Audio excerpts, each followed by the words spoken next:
Hey guys, how's it going? And today we're going to be taking a look at a map that might just exceed your expectations for what a regular map is capable of doing. This is GM Space. So that is a lot of spaces for one map, and you might be thinking, ah, great.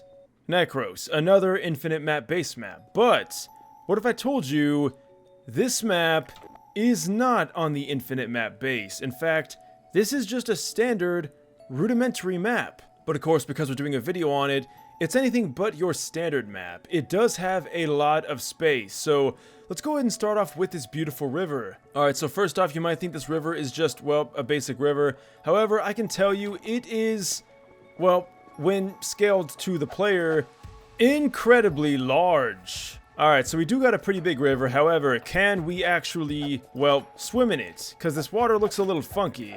Well, thankfully, it is just water. Now, it's not going to be the same as your standard Half-Life 2 water. As you can see, like, there's not the bubbles and standard stuff. Well, I mean, there are the dust particles, but something just feels a little off. I mean, the shader looks fine, but just in case, let's go ahead and try the airboat, and it works like you'd expect. It's just standard old water. And we have this massive river that we can just drive down and enjoy. But of course, you guys know we didn't do this map to enjoy the river. In fact, the river is just one of the many awesome things this map has. It also has random AI nodes, which means that your NPC should work okay. I mean, they're probably not going to be fantastic because this is a pretty big map. So putting nodes everywhere would probably be very taxing on the performance. However, in terms of standard NPCs, it looks like they work just fine. Alright, so what is the catch? There's no way we can explore all of this without some fancy trickery, right? And yes, you do have a point. In fact, as we go closer to the edge, well, this is it. This is the entire map. So of course you do get a massive chunk of the river, and you do get plenty of land, more so on the left side. However, you don't get to actually explore all of that, which is kind of expected because, again, this is not running on the infinite map base. However, this is still an incredibly massive map that I think even rivals the likes of Flatgrass.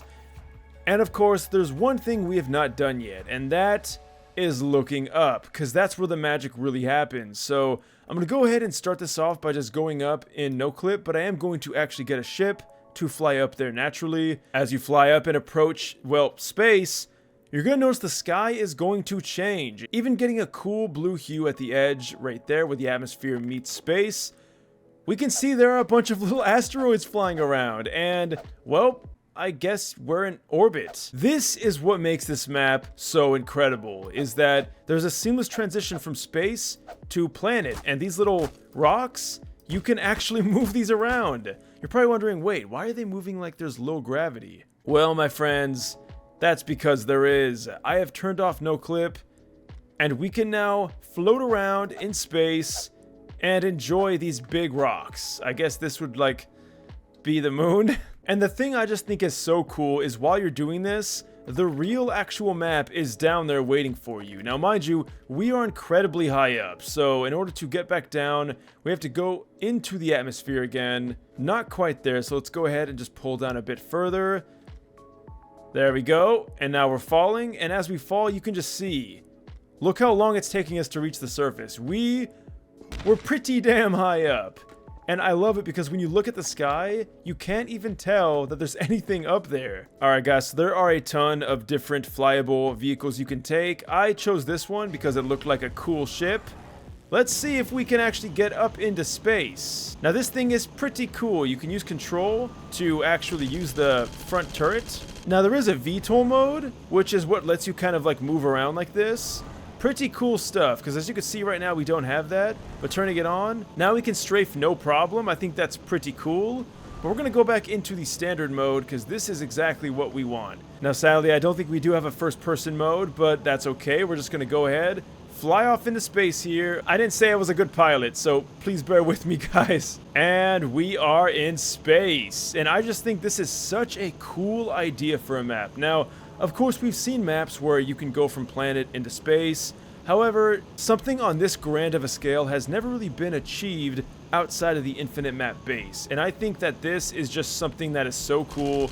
We can use the turret to shoot the asteroids, and they will actually move, which is pretty cool. In fact, I'm going to go ahead and see if we can get one of these to fall back down to the map. Alright, so thanks to shift, we can pull down. So I guess if we wanted to, we can also bump into it, although I really don't want to sustain any unnecessary damage. This is just super cool. Like, you can go through this and actually go through an asteroid field if you wish. Alright, I'm just gonna go ahead and take this down with me. See if this works. Alright, so the thing I gotta give to the creator is I love how much space there is. It's not just some basic gimmick. There really is pretty much an entirely different map up here with its own properties. I love how the gravity also changes too. And I think we're getting to the point where it's going to fall by itself once we get to about like this. Okay, it should be falling now by itself. And it is. So hopefully this doesn't cause some kind of catastrophic event to happen, but I don't think it is. In fact, oddly enough, I think this item is retaining its gravity properties, which is kind of bizarre considering that we're on the surface now.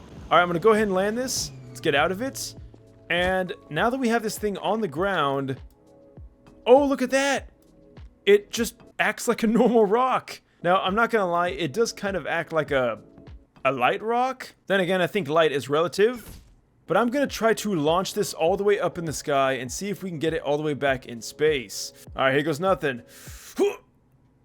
And I don't think that's going to work. Alright, so we are back in space. I'm going to try to land on the biggest asteroid I can find. There are quite a few large ones here. And I think that giant one behind us is the biggest one. But you know what? I'm going to try to land on this pretty flat one over here. It is a lot of fun to just test out the physics in this, especially because it's kind of atypical. And let's see if we can land on this asteroid. Hopefully if we take this slow. Okay, the landing gear didn't deploy. There it is. And here we are.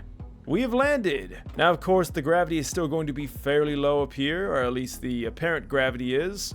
Our ship is kind of floating off into space, but that's just bound to happen. And look at this! We are actually just sitting on the surface of this. This is so cool. And then as you look down, if there were other players in the server, you could theoretically look down and see them. And judging by how things are kind of glitching out, we are incredibly high up. In fact, I wonder if we've even surpassed the limits of what Source typically allows. So what do you guys think? I would love to hear your thoughts down below. I think this is such an awesome map idea, and I can't wait to see what the creator does with it if they do decide to update it. But who knows? I would love to see more maps like this. I think it's a really fun design. I would love to see more maps like this. It's good to see big expansive maps like this that don't rely on the infinite map base, because then you can have things like NPC nodes and the like. But as always, guys, I'd love to hear your thoughts down below. Links will be in the description. Thank you all so much for watching this until the end, and until next time, thanks for watching, and farewell.